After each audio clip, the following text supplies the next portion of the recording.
talks about quality management. Now, being in the corporate world, we are very much into practicing the strategies to bring out quality at workplace within our schools. And that is what we have been practicing. My connect with Sri Lanka has been had possible with over 15 years of sharing quality circles and Kaizen approach in schools. And that is how I connect with Bangladesh and with other countries. That the approach is how quality circles can be initiated in schools to bring out a better learning preface, and how we can bring out awareness of curiosity, interaction and commitment in the schools.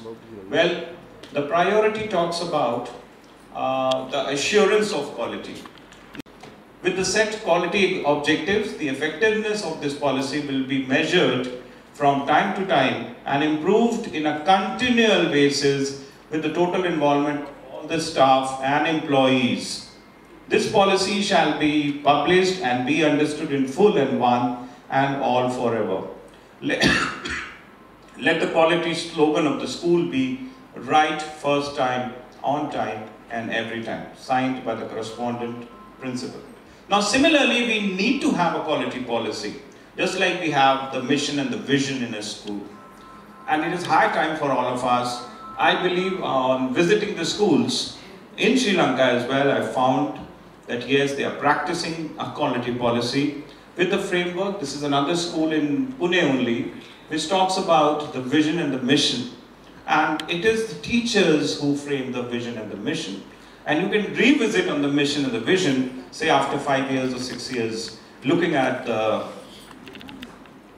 spectrum of the change, because the pandemic has caused what 10 years would have.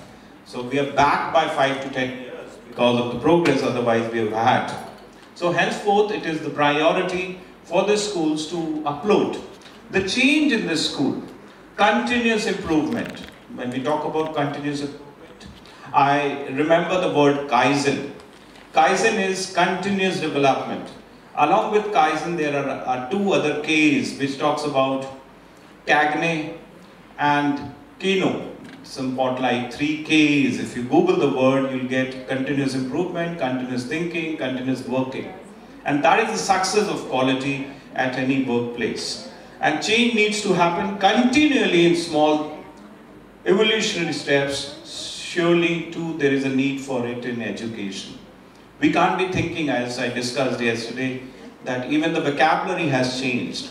The very ABC we learnt was apple, boy and cat. But today it is Android, BlackBerry and cloud. And hence the definition of learning has also changed. So we need to look forward to how best we tend to reflect this learning in the class. The total quality management is the umbrella for Kaizen. It is the approach wherein we talk about the 6 C's of total quality management in education. Of course, it is borrowed from the industry. It is very much time for all of us to implement the same in academics, which talks about the control, the commitment, the culture, the continuous improvement, which is of course Kaizen, cooperation, customer focus, control. Now here we call it customers, of course the students and the teachers and the principal and the parents above all. So it's a stakeholder which combines of these people who need to be satisfied at all levels, and this comes with the implementation and with reference to that. Also, when I'm talking about quality control, the students expect to be served a delicious, well-prepared meal for sure wherever it is applicable. And in addition, there are some rules where we tend to reflect if you want to bring quality. The first one is curiosity comes first. The learner readiness, the engagement meter in the classroom is so very important. Learners' readiness requires the effective use of technology. We saw it during the pandemic. Enabling this readiness lies at the heart via curiosity to do the best. So we need to motivate them to do the best. For sure, there is another one which talks about Yeah, that's the embrace the mess. Obviously, collaborate. We tend to reflect so much of, again, this pandemic. We talked about it, you know, first phase, second phase. Doesn't matter. We come prepared. We turn digital. And it is just, okay, children stay back home. We are going to have classes from the next day onwards. Now, looking at this trend, the NEP, the National Education Policy in India, we have implemented a provision for this type of an infrastructure henceforth in schools wherein we can reflect. Next, please. The rule number 3 talks about practicing reflection, classroom experience.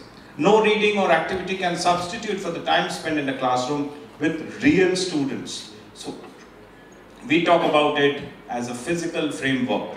Next, please.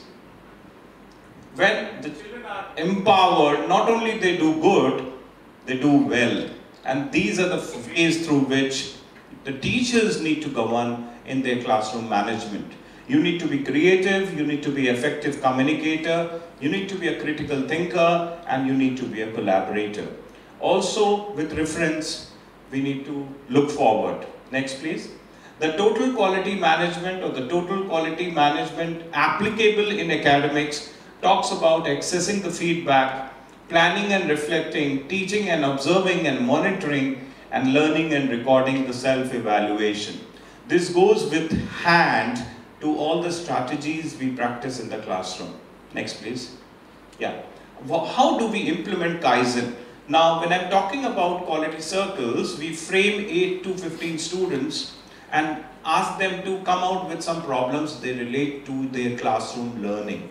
So this is how they come up, identify a group needing the engagement, measure the process, assessing the measurements against requirement, determining how to meet the requirement, implementing the strategies, standardizing the new proposed process, and continue improvement. That's what is, we call it active research or action research by teachers in the classroom. Next, please. This is an approach I implemented through one of my websites, sixsigmaeducation.com. I published a paper on sixsigma.com, isixsigma.com around 10 years back, and that is how I implemented the whole theory of Six Sigma in academics with define, measure, analyze, improve, and control. I took a simple example of defining the problem as distractions in the classroom. Now, globally, every class has this problem. How to avoid distractions in the classroom. So, what is the measure? We find the causes through brainstorming session. Followed by that, we tend to analyze the problem. Is it that the transparent window panes, the school near the airport, or probably the class near the canteen? There's so many reasons to have distractions in the classroom. Then we develop strategies in the improve section and implement those strategies in order to control that problem. Okay, so when you brainstorm in your classroom, say what are the common examples or common causes for distractions in the classroom. If I just raise hands, ask, so many of you will come with different ideas, you know. What are the distractions in the classroom? And how to overcome.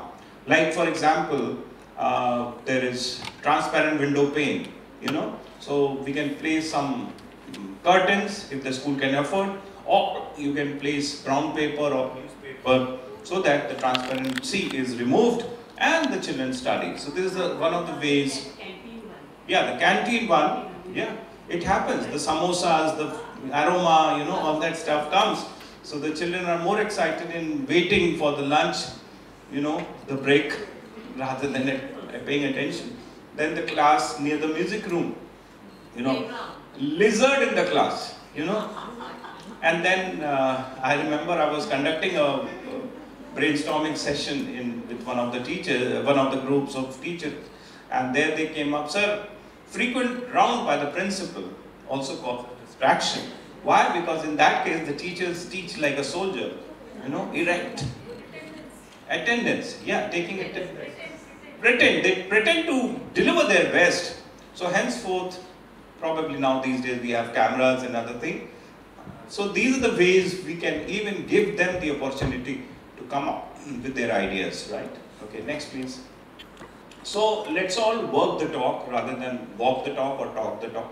We need to execute the talk, right? So the talk here is implementing the strategies. The best way we go from here, we tend to reflect and come again with the initiation in the classroom to practice how best we can do. Next, please. Yeah. Learner-centered teaching has to be a priority. I can teach, but teaching doesn't mean delivering what I have to and not thinking what is going to be the takeaway. So the takeaway is that you have to work on the engagement meter in the classroom. And you have to promote your children's understanding by letting them ask the question, and you also tend to ask the question. Starting from the level where they have maximum participation to answer. We tend to ask questions which the children don't know, right? That is unconsciously we tend to do. Okay, answer this. Only handful of the children know about those questions, right? And henceforth the participation is not there. So you start your class by asking a question which is too basic so that the engagement meter is the maximum. And when you recognize them in the classroom, what? They would be so happy. Oh, there is a praise for me in the classroom today. I have never ever answered the class during the class interaction. But now since I have been recognized in the classroom, that teacher becomes the best teacher, that class becomes the best teacher, and the learning begins. Right? So start your class with the normal question, the most basic question, and then increase the standard. This is how you have the maximum engagement in the class, because the child will only like the subject if he likes the teacher. Right? And in order to like teacher, the teacher has to give him the recognition. The recognition of praise, motivation, and learning. Right? So maybe the child comes to you and says, "Ma'am, why don't you teach English also? Why don't you teach physics also? Because anything you teach, it goes in my head. It's so wow." Right? So as teachers, we need to first of all understand the fact that you need to identify a rapport building approach with the children. The children should feel that the moment you enter the class, it becomes a wow class. Wonder of wonders. Right? Otherwise, in Hindi we have a song, "Aap aar gayi." It should not be like that. You come and the flavor is gone. The bahar, what do you call it, bahar in English? Spring. The spring goes out, once you enter the class. And the children say, they respond to your coming. "Oh, ma'am has come."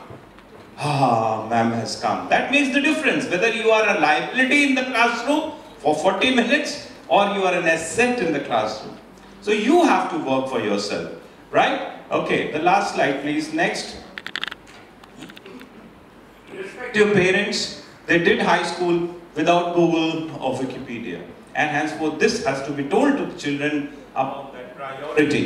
Because they are dependent on www, which is no longer World Wide Web, but it is also whatever, whenever, wherever. Right? So the children have that independence of learning. So in order to bring out that learning engagement in the classroom, the teachers need to be learners for life. And I'm thankful to the organizers for making this possible with all people who are attending this. Thank you so very much, and God bless.